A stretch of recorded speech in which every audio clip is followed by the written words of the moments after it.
And here's I will show you how to make realistic shadow in Photoshop. First of all, right click on your layer and click on convert to smart object, and then duplicate the layer. Select the upper layer, go to select and click on subject, and then click on this mask icon. Now right click on this thumbnail and here click on add mask to selection, then click on this icon, solid color, select black color.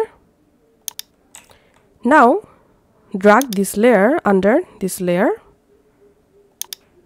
and right click on this layer and click on convert to smart object.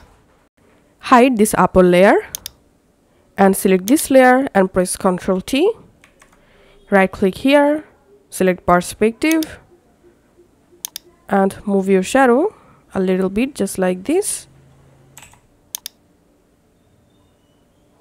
Again right click on your shadow, this time select distort and adjust your shadow here, then click on OK. Now unhide this layer and select this layer and click on FX, blending options, press Alt key and click on this icon to divide.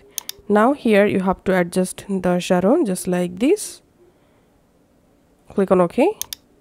Now go to filter, blur, Gaussian blur and give here 10 pixels and click on OK. And that's how you can actually create realistic shadow in Photoshop.